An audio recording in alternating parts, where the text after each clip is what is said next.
हम लोग स्वामी प्रसाद मौर्य को बोल रहे हैं, स्वामी प्रसाद मौर्य ने एक बयान क्यों दिया, लेकिन जिस जाति से स्वामी प्रसाद मौर्य ताल्लुक रखते हैं उसी जाति से बिहार बीजेपी के अध्यक्ष सम्राट चौधरी भी आते हैं। स्वामी प्रसाद मौर्य का ब्राह्मणों को लेकर क्या बयान है मैंने सुना दिया, आप सबने सुन लिया। अब जरा सम्राट चौधरी का ब्राह्मणों को लेकर क्या कहना है वो सुन लीजिए, फिर आते हैं स्वामी दीपांकर, उसके बाद आपके पास आऊंगा। कल भी ब्राह्मण श्रेष्ठ थे और आज भी ब्राह्मण श्रेष्ठ, और आपके ही मार्गदर्शन में ये बिहार चलेगा। और हम तो भगवान राम के भी वंशज हैं। और ठीक ही कहा, पंडित चाणक्य ने जो भारत देखा था, उस पंडित चाणक्य के शिष्य चंद्रगुप्त के भी वंशज हैं। हमारी तो पूरी रूपरेखा इसी पर निर्भर है। हम तो बिना आपके दाएं बाएं भी नहीं कर सकते।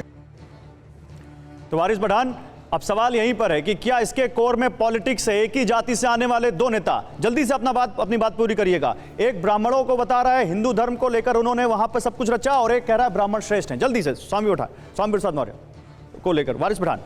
देखिए गौरव भाई, डिस्क्रिमिनेशन तो यहाँ ही दिख जाता है ना। कठुआ के अंदर एक स्टूडेंट को अगर प्रिंसिपल ने, प्रोफेसर ने मारा, सर ने, तो उनको सस्पेंड कर दिया, अरेस्ट कर दिया गया। मुजफ्फरनगर के अंदर एक टीचर ने एक मुसलमान बच्चों को, हिंदू बच्चों से थप्पड़े मरवाई, उसके खिलाफ क्या किया आपने कार्रवाई? बताइए ना, क्या एफआईआर लिया आपने? बेलेबल 504, 506 ना, एक सेक्शन 75 जुवेनाइल एक्ट का कलम लगाया उसके ऊपर। अगर यही चीज कोई मुसलमान किया तो उसके घर को बुलडोजर से आप उड़ा दिए होते। तो यही तो डिस्क्रिमिनेशन की बात है ना देश में। इसी को तो लोग ये करना चाहते हैं, पोलराइज करके। आप कह रहे हैं कानून में भेदभाव कर रहा है। वहां तो अरेस्ट हुआ, यहाँ अरेस्ट हुई, वहां अरेस्ट हुआ। जमानत सरकार, यूपी में सरकार किसकी है? कोई क्या करे? योगी की। गौरव, तो कानून, अरे धारा ऐसी लगाई तो जमानत होनी है। 504, 506 लगाई, आपको सेक्शन 75 लगाना चाहिए जुवेनाइल एक्ट का, वो आपने नहीं लगाया। कानून की धाराएं भी धर्म देखकर लगेंगी। आपको लगता है कानून की धाराएं भी धर्म देखकर लगेंगी? वही तो लगाए नहीं, आप कह रहे लगनी चाहिए, वही लगा रहे, कानून की धारा देखकर लगनी चाहिए। देखिए कठुआ में अरेस्ट, सस्पेंड। वारिस भाई से मेरा सवाल है। राजू दास जी अभी रुक जाइए। और यहाँ पे नो अरेस्ट, नथिंग। स्वामी दीपांकर बहुत देर से नहीं बोले। एक मिनट को कर दिया आप लोगों ने, क्या वाह।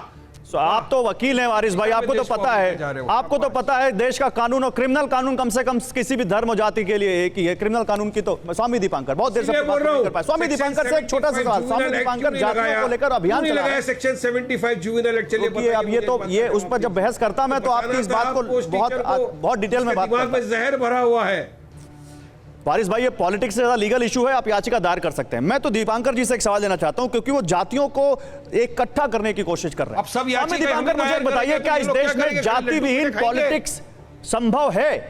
क्या इस देश में जाति विहीन पॉलिटिक्स संभव है? आपने अभी जब राजू बाबू से आप बात कर रहे हैं तो राजू दास जी से आपने कहा टिकटे बंटते हैं, चेहरा देखा जाता है, तभी लिख लीजिए किसी कोरे कागज पर, ये परिस्थितियां बदल जाएंगी दादा। किसी कोरे कागज पर लिख लीजिए, स्टूडियो से ग्राउंड की स्थिति पता नहीं होगी। 277 दिन से ग्राउंड पर हूं, और याद रखिएगा कि जब खामोशी रजामंदी होती है तब तुष्टीकरण की सियासत बहुत गंदी होती है। और एक प्रश्न आपने कहा था ना, हिंदू कौन? जब तक केंद्र बिंदु हो तब तक हिंदू हो, और जब तक हिंदू हो तब तक केंद्र बिंदु हो, और जब भी बंटने लगते हो हर गली नुक्कड़ पर कटने लगते हो। तो इसीलिए एक होना इस समाज के लिए सबसे बड़ा वरदान है, और उसी की तैयारी भिक्षा यात्रा के जरिए कर रहा हूं कि जातियों में बटा हुआ समाज एक हो, हिंदू हो, और जब तक हिंदू रहेगा तभी तक पूरी सियासत का केंद्र बिंदु रहेगा। बस स्वामी दीपांकर, स्टूडियो में बैठने वाले भी इसी समाज से आते हैं। एक मिनट वारिस पठान, आप जिस बात को कर रहे हैं, क्या इस देश में जाति जनगणना नहीं हो रही? विधान को तो मानो पहले। पार्टियां जातियां देखकर टिकट नहीं दे रही हैं? क्या नेताओं को जातियां देखकर यहां पर उनको पद नहीं दिए जा रहे हैं? आप हाँ या ना में जवाब दीजिए। नहीं दिए जा रहे हैं? आज दिए जा रहे हैं, हाँ, या दिए जाते रहे होंगे। भविष्य में ये सूरत बदलेगी, मैं ये कह रहा हूं, और डंके की चोट पर कह रहा हूं। झूठ बताइए मुझे, डंके की चोट पर बदलेगी, मंत्री है, बदलेगी स्थिति। सर आज बताइए, मोदी की सरकार में कैबिनेट में कितने मुसलमान मंत्री है? चलिए बताइए। मैं सिर्फ अगर इक्वालिटी की आप बात करते हो, इस बात का मुझे इतना सा कहना चाहता हूं, बीच में नहीं, कैबिनेट में हिंदू है।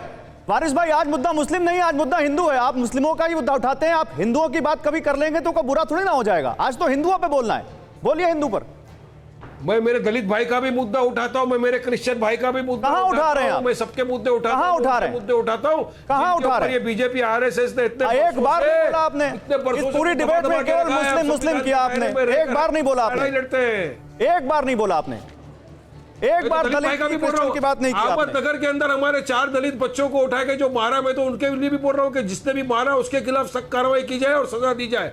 मैं तो कठुआ की भी बात किया और मुजफ्फरनगर की भी बात किया। आप गौरव भाई थोड़ा मेरी बात को गौर से सुनो। इनकी अरे बात मैं पे सुन रहा हूँ दम गौर है, से, मेरी बात पे पूरे दम गौर से है, सुन रहा हूँ। आपने मुजफ्फरनगर और जम्मू का यहाँ पर उदाहरण दे देकर बार बार ये बताने की कोशिश की कि कैसे मुस्लिम बच्चे के साथ बुरा हो रहा है, आपने ये कोशिश की। लेकिन मैं यहाँ पर सतीश प्रकाश के पास आ रहा हूँ। सतीश प्रकाश, छोटा सा सवाल और छोटा सा जवाब, क्या ये हिंदू पोलराइजेशन की काट है इन जातियों को बांटने, अगड़ा बनाम पिछड़ा करने की? नहीं, आप सुनिए ना, देखिए जाति आधारित शोषण को तो आप स्वीकार कर रहे हैं, लेकिन अगर जाति आधारित कोई सशक्तिकरण आता है तो उसका आप विरोध क्यों कर रहे हैं?